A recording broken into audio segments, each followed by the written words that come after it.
Welcome to the glorious morning of absolutely being defeated, whether it's by your sleep or by your football club or by VAR. Which one do you want to choose? Just have a good guess. It could be anything. But regardless of that, here to cheer me up, or not so cheer me up when Monts joins. Monts will be here in due time. Don't you worry. He has got a lot to say, I'm pretty sure. But panel from last week, we got man like Sean. How we doing? All right, mate. Yeah. Big day for, I know, I'm sure we're going to be talking more about what happened to you lot last night, but it's a big day for Tottenham season today. Mickey van der Ven's getting his scan done to see how long he's sidelined for. So I'm a little bit nervous.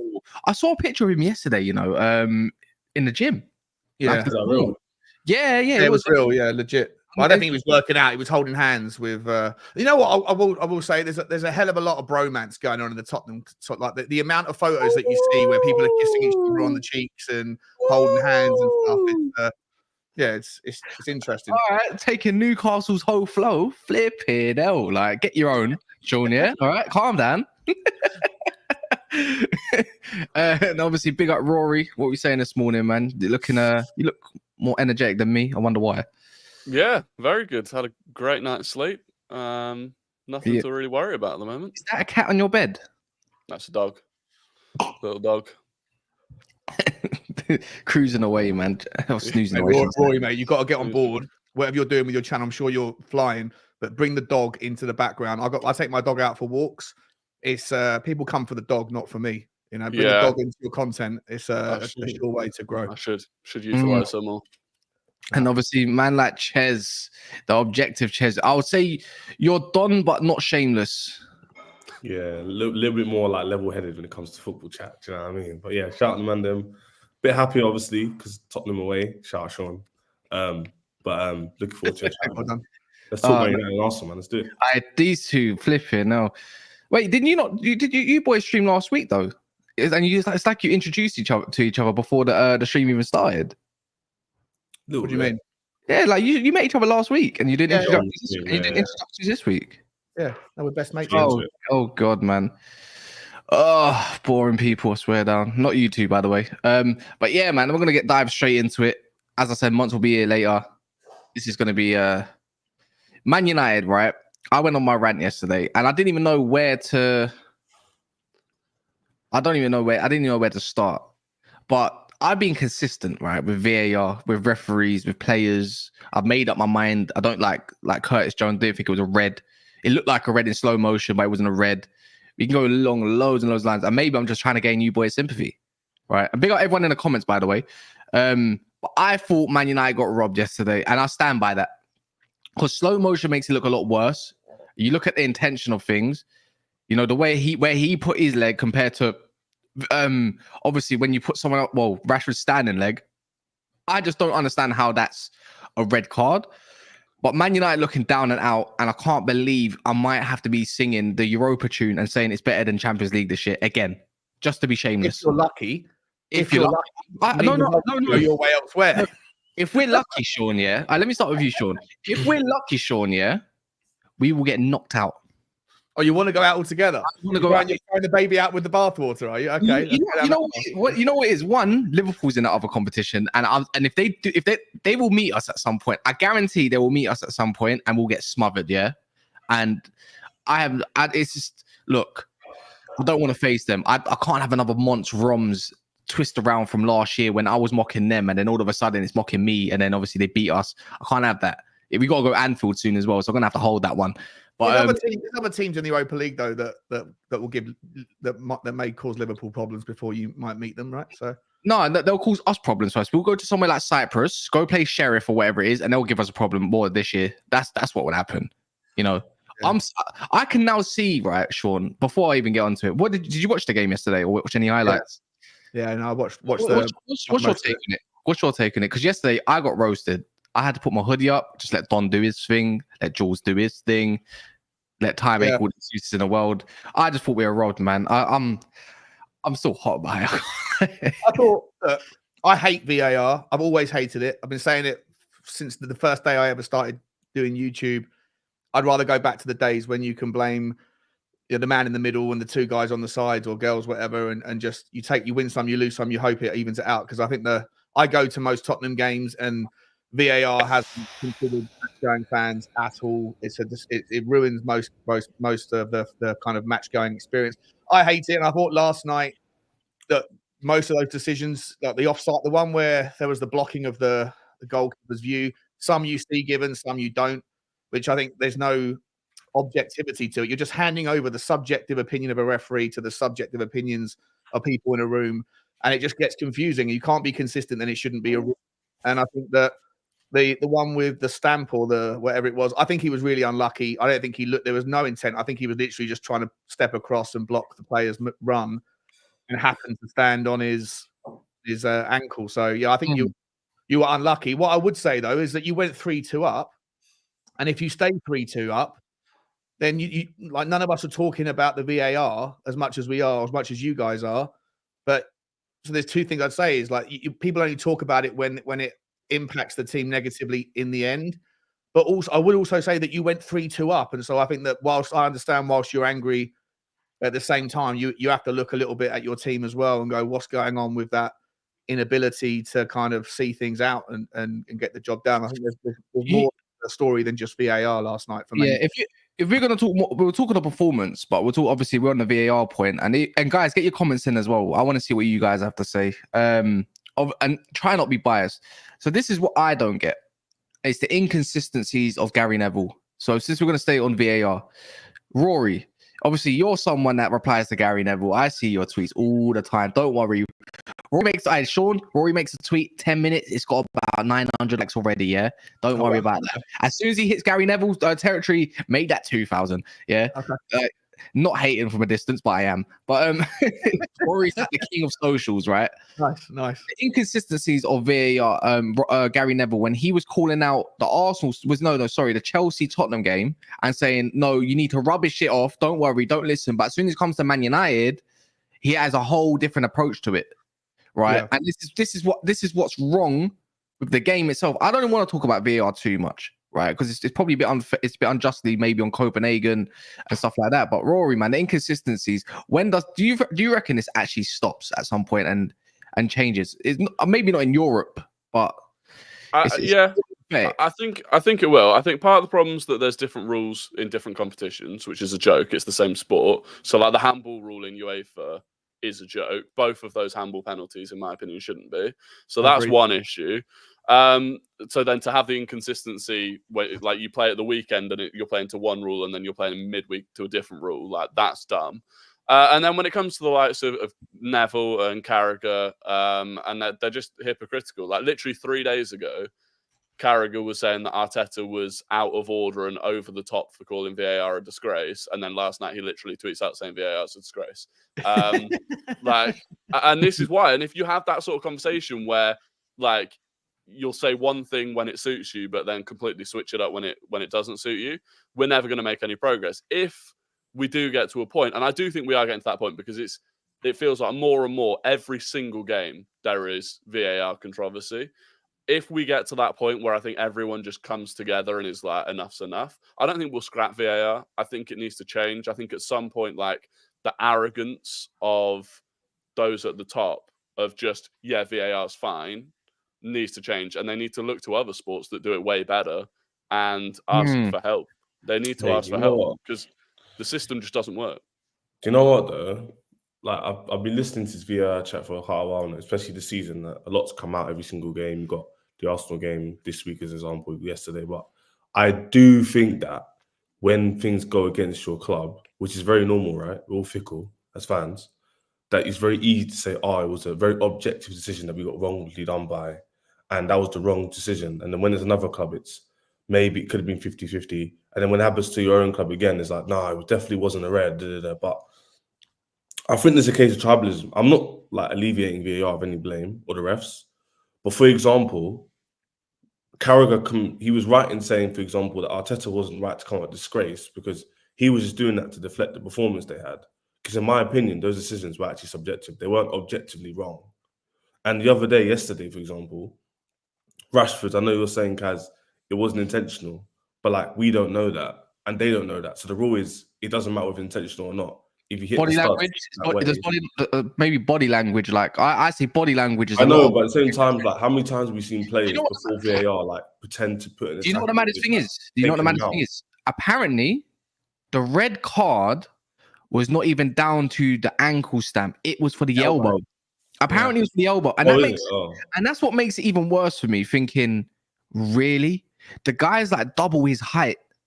Yeah, the guy's he's little. Yeah, where his shoulder is where my man's head is. Yeah, and I'm thinking, come on, man. Like you can see where he's looking, where he's facing. The guy's run into him.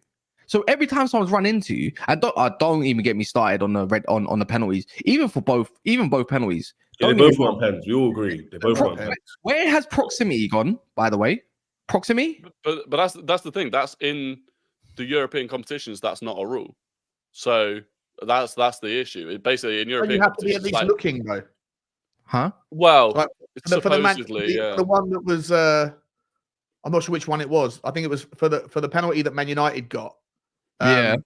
That the Copenhagen player wasn't even looking. Oh, that was He ridiculous. wasn't- All he he did was- was jump up. He And had no idea where the ball was. I think if I'm to be fair, I know this is going to sound hella biased, but if you're defending, if I'm attacking something and the guy's defending not in a proper manner and he does that, for me, I might consider giving it a penalty. Only due to the fact is you've turned around, you've done a little spinneroonie, whatever you want to call it, and your arms are not where they're supposed to be. Oh, but Kaz, It's like no, but it's the way. What is when you're going to defend something, you go and you can see what you're trying to target, whether it's the man or the ball. You don't just jump up in a situation where you're not playing for the ball. If you're not playing for the ball, you're exposing yourself to a potential penalty regardless, or even getting done up. So that's the way I look at it, thinking that's not cool. That's not proper defending. That's just making the most of nothing, and you're not playing for anything. Is that trying to get in the way, right? So if you're going to try to get in the way, that means it could be a penalty. But that's the only reason I could say it's 50-50. But the only thing what I don't agree with is the fact that it's too close to Harry Maguire. Harry Maguire's legit just headed the ball and hit his arm.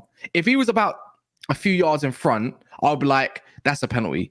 That's 100% knocked on for me personally. But the fact that it was so close, it's like, come on, where else is he meant to move? Like, where's he meant to go? Because this is but I think it was justice anyways. I think they gave that because they gave the other one. And they probably knew that they got it wrong.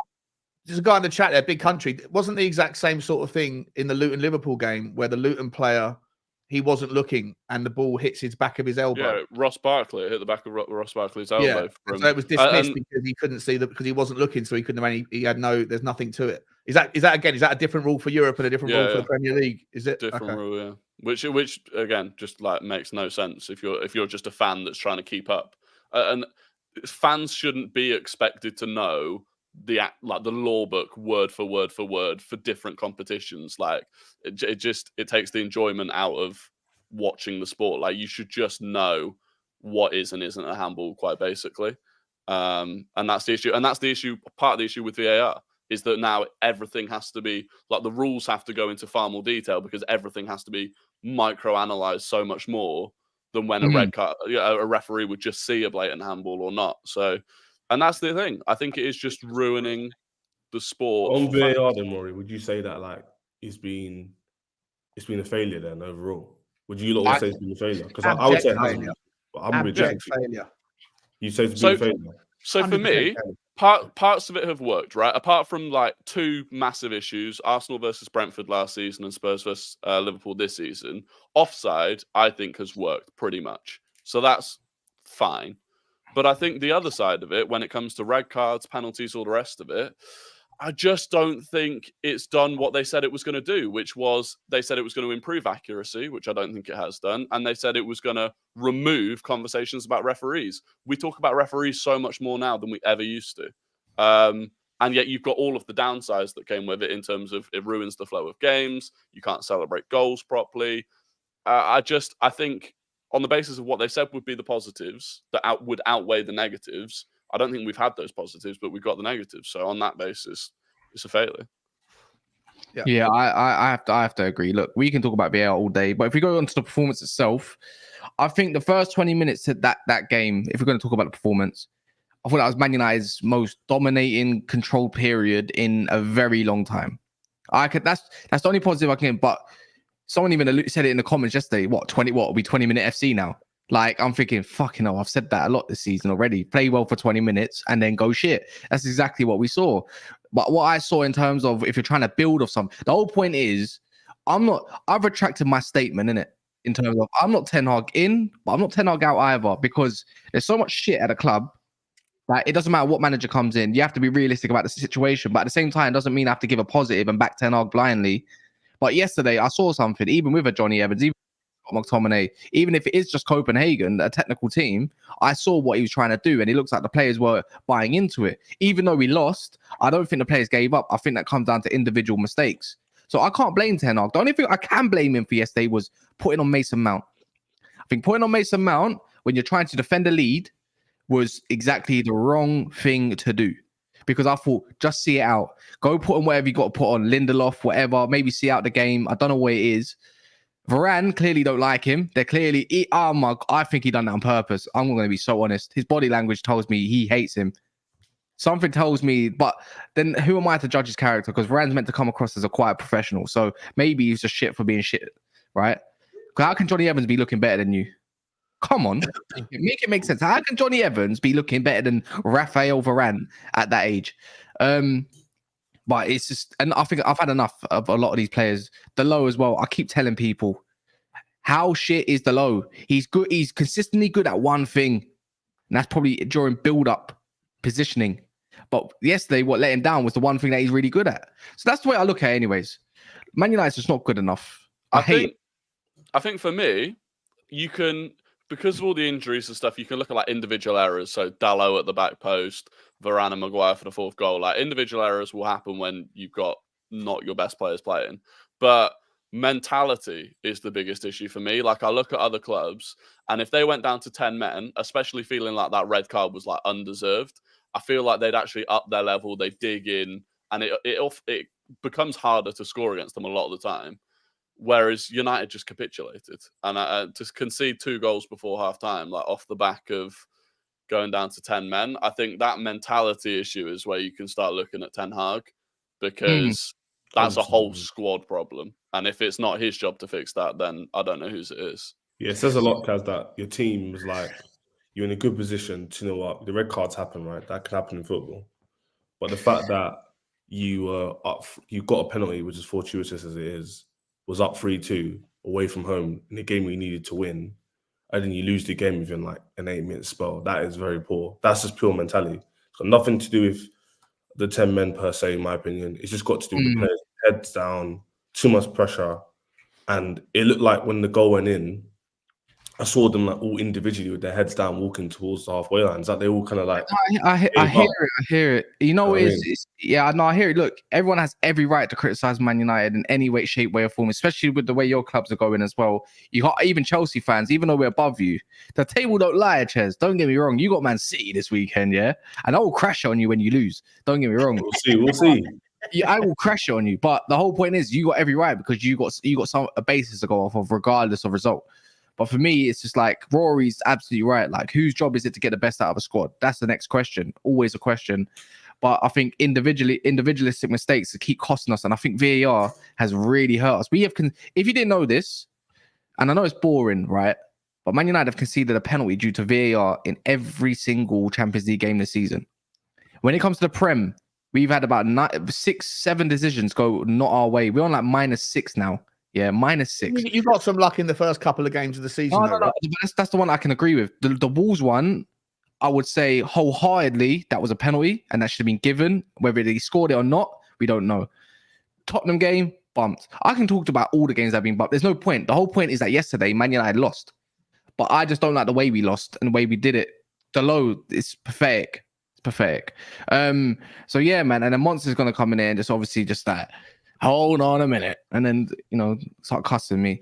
Do you think it gets better for Man United? Anyone? Can anyone see anything out of this shit period? Even though they got Luton, which is probably lucky on the weekend. Does anyone see them getting out of this period? I don't know. because I look at like you got Luton, but then I look at the games that you've got, and I don't see I don't see a period where you just even get on a run of like 2 wins. And then there's so much noise around. We might go on the run. We might have our 2 wins after Luton. Who knows? You know, as they say, hold my beer, because wouldn't it be such a Man United thing to fuck that one up? So if people don't know, I think Man United got Everton away next after Luton. That should be a win, to be fair. Everton are starting to look a little bit better. You know what it is? Everton at home compared to Everton away is such a different entity. Same with Man United away and at home. Weirdly enough. Yeah, and Aston Villa as well. And then I think we got Newcastle after that. And then I think we got Chelsea after that. You asked to come up soonish. Yeah. I'm not really afraid of you lot can't finish anyways. We got Nkuku coming back, bro. Oh yeah, because he's gonna be back on time, innit? He is. He's back in like 2 weeks. So yeah, so in 2 weeks after having a knee injury, and all this a mad knee injury, an MCL, he's gonna be back fit for Man United in the 6th of December. 4 weeks time, 4 or 5 weeks. He'll play in that game, bro. Ches, you are a fit guy. Pause, by the way. You know your stuff in terms of the gym. You can tell in it. You're telling me a brother that's meant to be back in the next couple weeks, the first time he touches grass, smells grass, at what's it called, at Cobham, he's going to be fit enough for Man United. Let me see when the game is. Keep going. Keep talking. There's a 2-week break though as well, isn't there? There's the international break coming up. So there's a 2-week break after Luton, and then you go Everton away on the Sunday, Galatasaray away on the Wednesday, Newcastle away on the Saturday. So in 7 days you go to Everton, Turkey, and Newcastle. Then you're then 3 days later you're at home to. Thanks for worrying, mate. Thanks for worrying. 3 days later you're at home to Chelsea. Yeah. Then you've got home to Bournemouth, which you should win. But then you got Bayern Munich, and then you got Anfield. That's where you get sacked, isn't it? That's what Liverpool fans are waiting for. See, you Liverpool fans, other than Mr. Link, you're a Chelsea fan. Other than all of you lot in the chat, you Liverpool fans, this is what you're waiting for. You're so waiting for the Anfield game, innit? Every manager, I think Mourinho, did he not get sacked after the Anfield loss? And you could say Ollie as well. He got absolutely defeated when they slapped us, and then he got sacked after the Watford game. Yeah, man, this is I don't want Ten Hag to be sacked. I want him to lose 2 and then win 1, bit more time, then lose 1, then draw 1, then win 1. Like just stay around mid-table, but continue your mediocrity. I don't want you to get a new manager bounce. I don't want any of that. I'm happy with Ten Hag being there, bro. The thing is, look, I know Luke Shaw's coming back, and I know he's going to play centre back for the time being, which is more of a positive than having Johnny Evans, and then so forth and so forth. Players getting more fit in that. And it gets close to Lissandro in January and stuff like that. But it's still a long time away. Look, regardless of who the personnel is, I need to see something quick. We're never going to... You know what? Ultimately, when I see some... Like, just to wrap up the Man United kind of stuff as well, is even though we're in the shit and everything like that, I still think there's a way out. Maybe that's just blind hope. Like somehow, somewhere, surely it can't get worse because you're already at the bottom of the barrel. It can get worse, mate. You've managed to get 6 wins from 11 games by the hook, by the skin in your teeth, by hook or by crook. No matter how you're 8th in the league playing the way you are, but you are. So like, it can get worse. If we're being honest, though, Man United were never going to progress through probably even quarterfinals. Maybe round of 16, get a bit of luck. But the whole point is pride. I think your pride gets hurt when you get knocked out, especially if you finish somewhere like bottom. But this is why I said I'd rather finish bottom, play some kids, let them get some experience. But can we just digest that for a second? Are you sincere that when you say because of what happened last night? Because if you win that game 3-2 last night, you got a chance of qualifying, right? Yeah, but the thing is, a bad place to qualify. But because of that particular result, you're now throwing the baby out with the bathwater, and you don't even want to go into the Europa League. I mean, we don't want to be throwing no babies out here, but what's it called? No, but the whole point is for me is like you look at Chelsea and you look at Chelsea and you look at Tottenham. Tottenham, no pressure, is a different animal itself. Yeah, we can talk about your team at the end.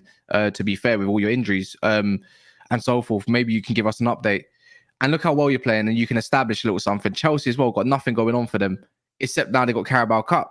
See, for me, when you look at Man United, it's like there's no point being in a European competition you can't win. but at the same time, do at least have some decorum about it. So why can't you win the Europa League? I don't want it because it's extra games, and I don't look at a squad and think extra games. I don't care about the Europa League. Like ultimately, I don't care about it. What I want to establish is league form because I want to go into the new format, and I want to play some good football without having any distractions of thinking. I want to play. You still got hopes for 5th? What? No, I think we can still get top 4.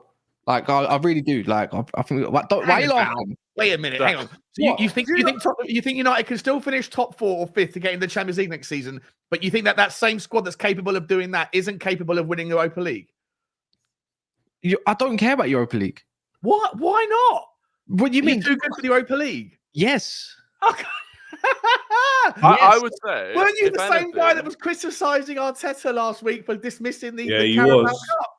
No, but I don't know. That's domestic. Domestic's our thing. When your club has, you can't be saying you don't care about the Europa League. Wait. Hear me out, yeah. When you haven't won a trophy as a manager in like 4.5 years, or after having 4 years with a squad, you should be caring about cups, right? If you're Arsenal, like don't get me wrong. If you're Man United, forget about the Europa Cup. You got to think of the bigger picture. You won your Carabao. I still think we can win an FA Cup this year, 100%, right? And that's what I want to target. I said that before the start of the season. I said I want an FA Cup this year in the top 4 and establish ourselves in the top 4. But if that means we have to exit the cup, as in Champions League, of course, which is going to happen anyways at some point, right? I want to establish a good 11. We need to establish our best 11 and go from there. That's the way I'm trying to get towards. Being in the bigger chicken to grill, yeah, bigger chicken to grill. There we go, man. Anyways, that's just my preference. Anyways, Zaberi says it can get better for Gal United. Wow. If they get a hairstyle of play, oh wow, here we go. Man like the Zerbi or Kante or Conte can fix them up rough edges. I can't wait to see you. Yeah, Zaberi, man. This guy is just shameless. What do you think? I'm shameless. Look, when he goes on Coppish, you lot should see the way he talks. Proper FSG inner, by the way. Let's just say that. FSG to the day I die. But yeah, man, guys, there's 355 of you in here. Please smash the like button if you haven't done so. All the likes. I think Sean can do it as well. He's got the little MacBook thumb up thing in it. Is it there? There we go. Hey, the boy. Yeah, look, and Ches as well. If you don't mind smashing the like button, it obviously pushes us to new subscribers, etc. And also going to be going live in Monts in about 25 minutes or so. But yeah, we're going to be also talking about Arsenal, and afterwards we're going to be talking about Liverpool. Because there's news that when Monts does come, apparently Liverpool don't want a DM now.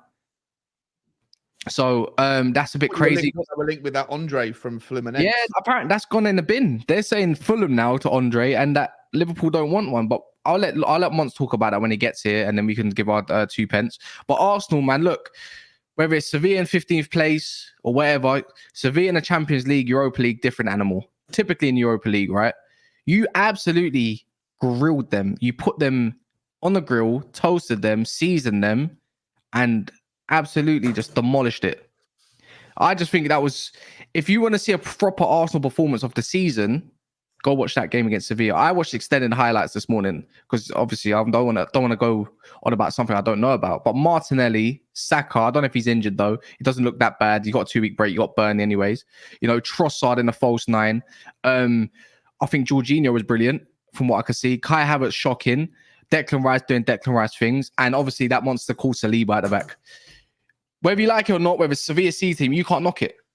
Being Sevilla isn't for everyone, clearly. What do you say, Rory, man? Yeah, no, it was a solid performance. They didn't have a shot until like the 97th minute. And to be fair, that's kind of what we've been trying to do every game this season, right? And we've done it a lot. We've restricted a lot of teams that we've played to not many chances, but we keep having these like individual errors or VAR or whatever that ends up conceding. But a game like last night was perfect. Like you said, it is only Sevilla and not even a full strength Sevilla, so you can't take too much from it. But it's Champions League. We've pretty much guaranteed qualification, and it should be pretty easy to top the group now. And obviously, we've still done it without, Jesus, Partey, Timber, Erdegaard, like significant players out injured. So yeah, happy days, really. Yeah, man. Ches, man. Look, Arsenal, if they start clicking into gear, then this is the thing that we didn't want to see. So there was already rumours about Arsenal not the same this season, which actually, to be fair, I think it's true, to be fair. But if they can give a performance like that and they get their front three clicking, Jesus to come back, I think he comes back after the break, as well. Then you could say the league is in for a bit of trouble. Yeah, you could say that. Obviously, I'm a Chelsea fan, so hopefully not. But yeah, they played well against Sevilla last night. I watched most of the game, to be fair. They dominated them, really. Sevilla aren't that great this year, so I was surprised about, because like you said, in Europe, they're quite good. But obviously, they did smash up PSV, and in the league, the performances didn't really improve. So I'm not really looking at this game too much, because if my memory serves me right, Sevilla have like 2 points in the bottom of the group. So, and PSV are second, and PSV are crap. So I'm not going to overly gas it as well. Let's look it in perspective. But Arsenal should be looking at the league more than their group, because their group is comfortable. They're the best team in their group. They're doing well, like they should. Like every top team should. So let's see how they do in the league. That's my main thing with Arsenal. Are they going to win the league? Are they going to push on? Let's see. Yeah, I say that as well. Sean. It's but the thing is, as much as it might hurt you as a Tottenham fan to credit Arsenal out of all teams, right? So you can't knock a performance regardless. I think the performance is where you start off with. If the result was only a result and no performance, then you could be like, yeah, whatever, right? But when the performance is so good, you only can take that into the league, right? Yeah, but first and foremost, I don't hate Arsenal just because they're our rivals. I've always admired Arsenal. I like them. I like watching them. So it's there's not the same sort of animosity. I much rather hate Liverpool than Arsenal for me. But really, that's new. So you heard it here first. A Tottenham fan hates Liverpool more than he hates Arsenal. Yeah, Liverpool and Chelsea are the teams I hate the most, and then Arsenal by default. But not. I actually admire their history. I admire their organic growth, all that stuff. So it's not that much venom here. But yeah, I thought that they played absolutely wonderfully last night. I think some of the passing was just delicious. I even thought Kai Havertz looked. I know he missed a sitter, but I thought he looked busy. But I don't know whether that just goes to show if Kai Havertz can look pretty good. I don't know if that just goes to show how poor Seville were on the night, or whether they're poor, Sean. They're poor. Yeah, let's call it spade a spade. They were really poor. But yeah, fair play. And I think Arsenal probably needed to have a convincing performance. It's probably at the right time for them, because there's been a bit of a volatility in their output over the last most of the season. If I'm honest, I still don't think Arsenal have looked anything like as good as they did last season. But last night was commanding and dominating, and it probably comes at the right time because they've got some. I don't know, Rory. What games have you got coming up? You've got. I was going to say, our fixture for the first time this season, we've actually got like a little nice run of fixtures coming up, because we're 11 Premier League games in. We've already played Chelsea, Spurs, City, Newcastle, and Man United. But we've got Burnley, Brentford, Lens at home in the Champions League, Wolves, Luton as our next 5 games. So it's a good chance to go on a bit of a run. And to be fair, Spurs, City both have like harder fixtures coming up. Their next 5 fixtures have both got some big games. So yeah, it's a good opportunity. A couple of players coming back from injury as well for us to have a little bit of a run, get some consistency, especially in the attack, score a few more goals, and we'll see where we end up by Christmas.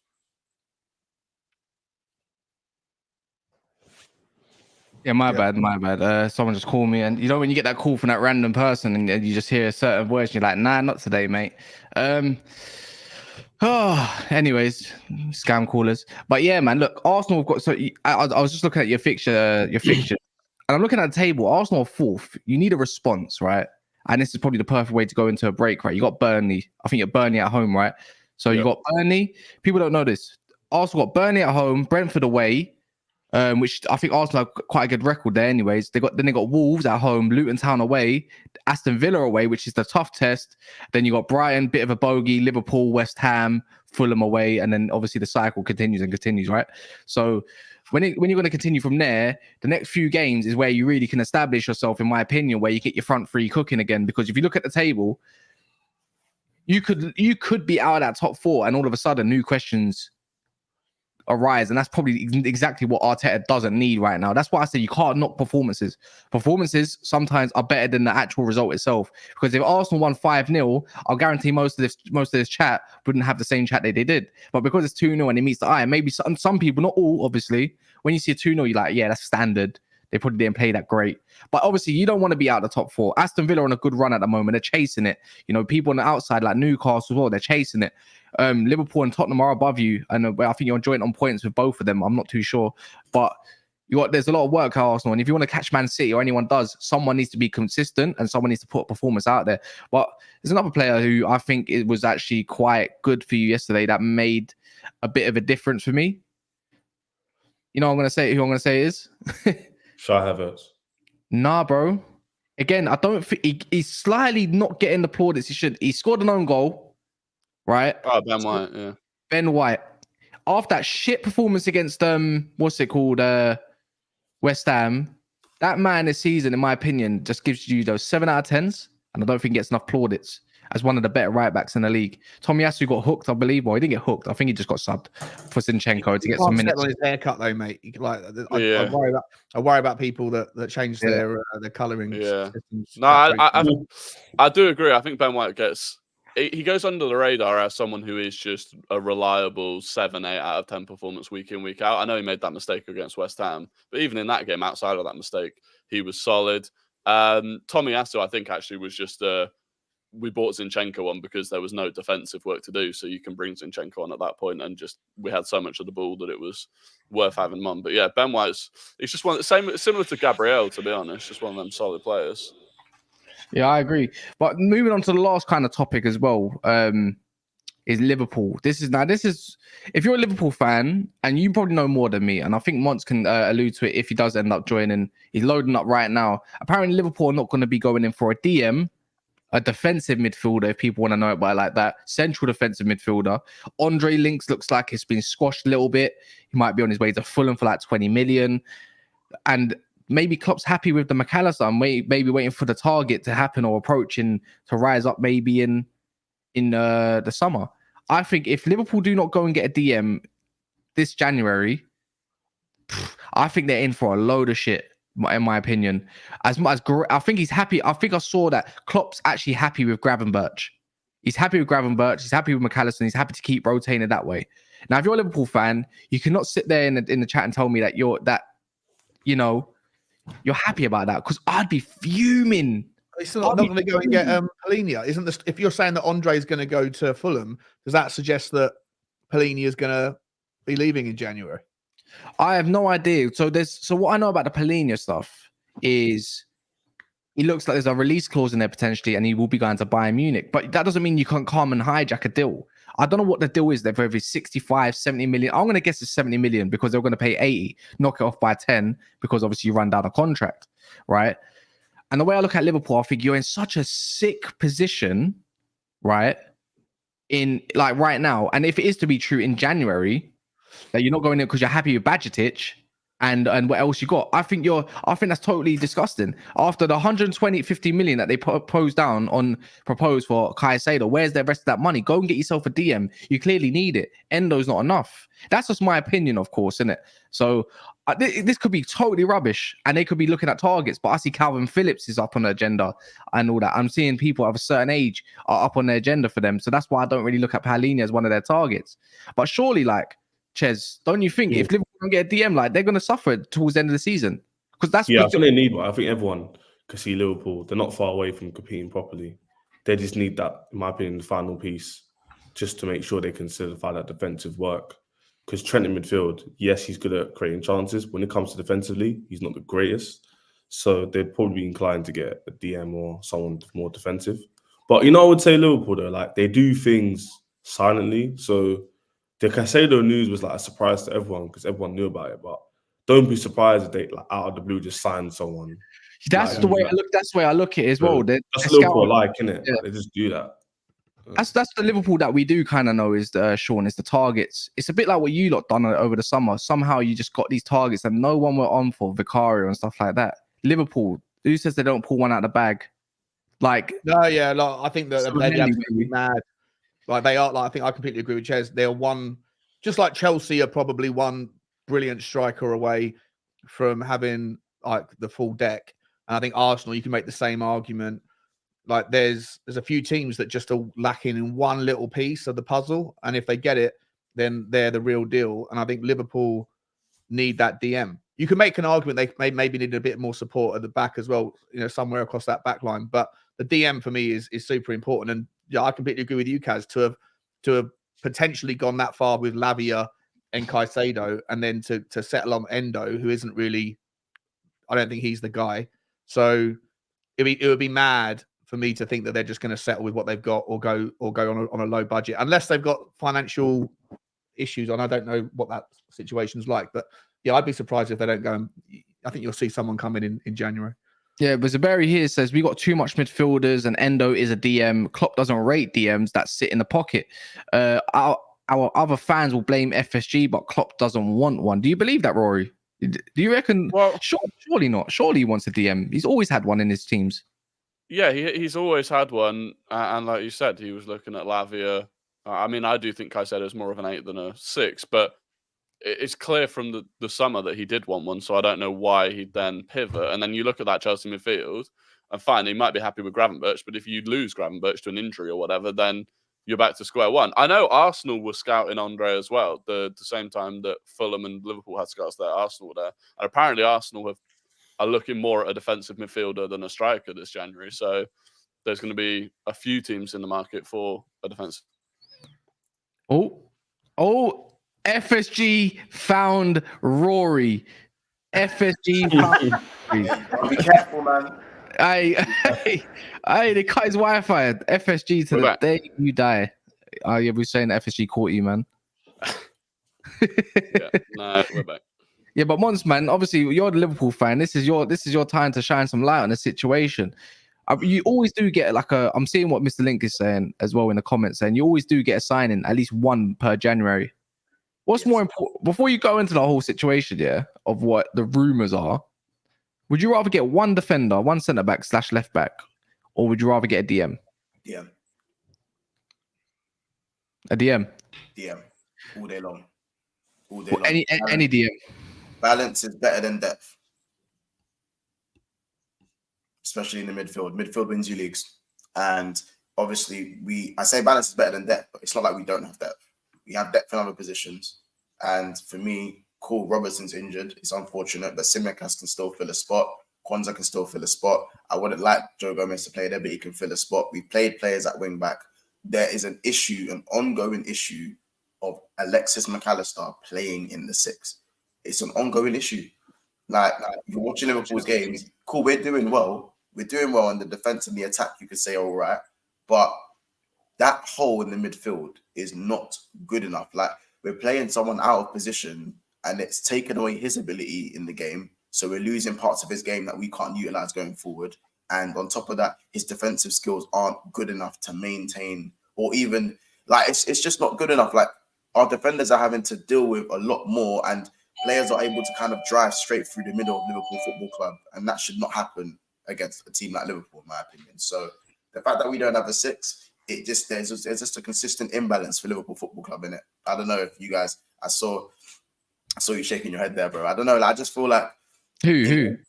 Bro, I've forgotten the name already, but I've streamed it. Ches. Yeah. Says you were shaking My your head. doorbell rang. It's not that. Oh, okay. Just checking. Just checking. We're linked. We're linked today. We're linked today. We're linked. Hey. This isn't we're all linked. Disagreeing with the interruption from someone in the real world, mate. Not disagreeing with you. But yeah, what was I going to say? So what names are like the thing is, if you're not actually linked to getting a DM and you're happy with badge sits, why is there rumors about Calvin Phillips? Like it always seems to point towards Calvin Phillips, and the other one was Yusuf Fofana from Monaco. It could be a smoke screen. Liverpool like to do these things. It could be a smoke screen. I hope it's a smoke screen. It's more copium and hopium at this point. I'm not going to lie. There's no way you do not sign one player in January. There is zero. I think it'd be insane that you do not sign anyone in January, in my opinion. You see when Liverpool fans go, oh, you know what? Like, I wouldn't be surprised if just because a player is playing well, Liverpool turn around and go and say, oh, we don't need to buy anyone. Like, there's a reason we do that. We have that mechanism instilled in us. Like, my fear was that okay, cool. We did go and sign McAllister and Szoboszlai in the end. Cool, we did. But even in the summer, when Curtis Jones finished that season as well as he did, my fear was that, okay, we're kind of damned if we do, damned if we don't. Curtis Jones is playing so well. How do you know Klopp's not going to turn around and say, we got a brilliant 8 already?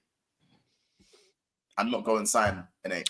Yeah, we did in the end. Cool. But it's situations like this when we say, oh, like, you know, Bajcetic isn't even a DM really, and he's lightweight. See, this is what I've been saying as well. I don't know if you know much about him, Rory, and that, but do you have you watched Bajcetic before? Yeah, I was impressed with him last season. I think he's an 8. I think his future lies in an 8 in the Premier League. He played 8. I think he played 9 games in midfield for us, and he played 4 in the 8, and he played 5 in. No, he played 4 in DM, and I think he played 5 in the 8.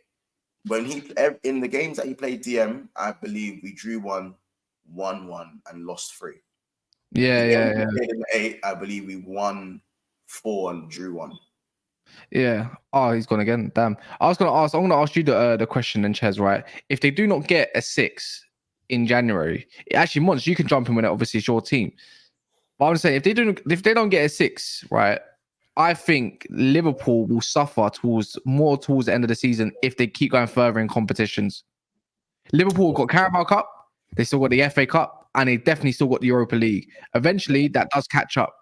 And especially with the squad that they do have, when you don't have a DM, injuries kind of pile on, etc., etc. Do you think that it will be an issue in the future?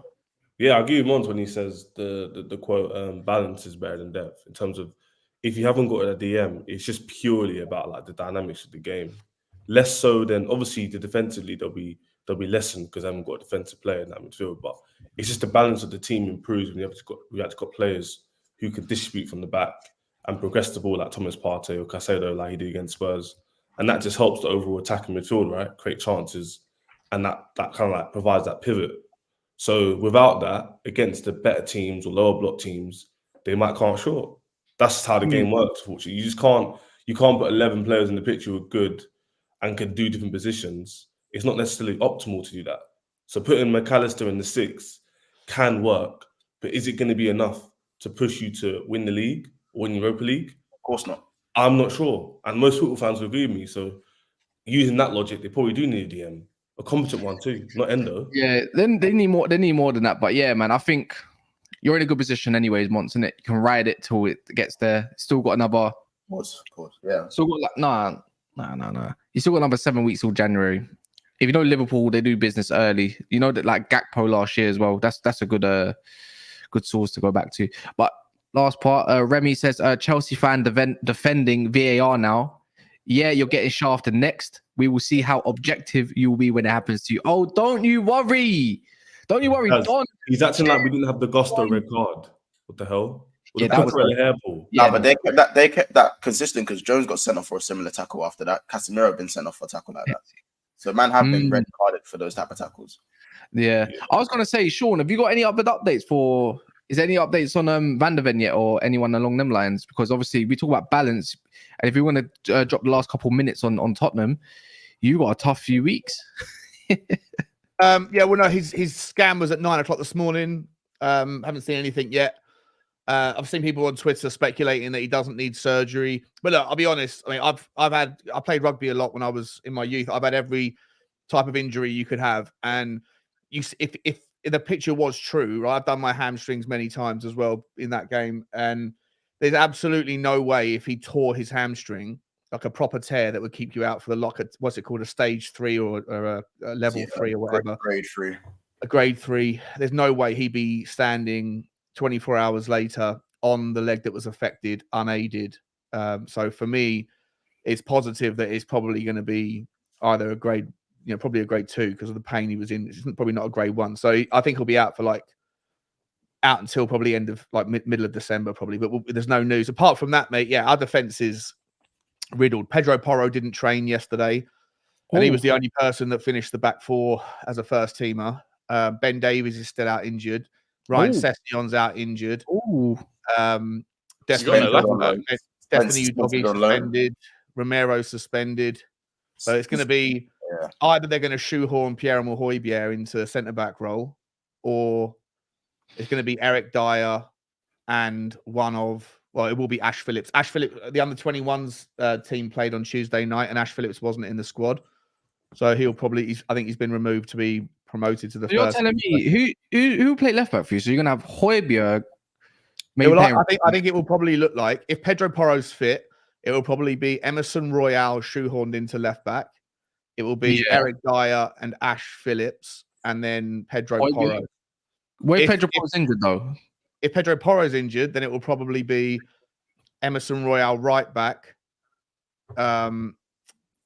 Left back would be, I don't know. People were speculating that it might even be someone like Kulusevski being asked to play back there. I think we're in a whole world of problems. Surely Ollie Skip goes there. Ollie Skip goes right back and plays him inverted or something. That's the only way I can look at it. There's no other option in my opinion. Or we're literally down to we're threadbare. We haven't got a single left-sided player. Richarlison's out now with pelvic, I think it's his pubic bone surgery on his pubic bone. I don't know how I can only imagine how he damaged that. It must have been some angry lovemaking or whatever. So he's out for a few months. Brennan Johnson is our only recognised winger apart from Kulusevski now, and Brennan Johnson's shoehorned on the left because he's usually a right winger. We've got no Sessegnon. We've got no one who's a left footer in the squad. All of a sudden, it's just it's pretty bleak for Tottenham. Boy, to end it, Rory, man. This is music to your ears. To be fair, never want to see injuries. How's James Maddison's injury? Is there any update on that? Oh yeah, no, he hasn't trained since, so doesn't look good there either. But look, Bentancur's back now, so I would imagine that we've still got options in the midfield. I think you can still play Bissouma. Thank God Bissouma didn't get a yellow card in that game, otherwise he would have been suspended as well. But you got Bissouma, Pape Sarr, and if Maddison's not around, then I think you'll probably again shoehorn either Lo Celso, who's not a shoehorn, or Bentancur will play in the 10. But yeah, it's bleak, man. We're and the reason why we did as well as we have done this year so far is not because of our forward line being spectacular, apart from Sonny. It's mainly because of our defense being so good, and all of a sudden our defense is like we're losing them all. So yeah, man. Big up. I don't know how to say your name correctly. So I'm gonna try my hardest. Gaguma. Thank you very much for the super chat with the Van der Ven love heart. And I think that's prayer emojis as well. So appreciate that very much. But yeah, man, we're going to wrap up there. We're going to be heading over to Big Six Bants, where I'm pretty sure Monts is going to absolutely roast me. Nah. Yeah. He hasn't done it yet. So I didn't know that. What? Yeah, and we'll talk about other little bits and bobs. Yeah. It's I just can't be asked. I'm not even joking. That's the first thing I thought about at 10 o'clock. I thought he was gonna ring me in it, but he didn't. But we're gonna be going over to Big Six Bants. So if you stay on this stream, it will say play next. As soon as it finishes, play next. Go show Mont some love. I know a lot of you can't be asked at times, but please go over there. It'll be great. And go support Big Six Bants, a different channel as well. Allow it. Yeah, this is what I'm saying. Big up Sean and obviously man like Ches and also Rory, who usually on a Thursday. The channel's in the description below. Also, if you did like the bit video, you can see the chat where it says more.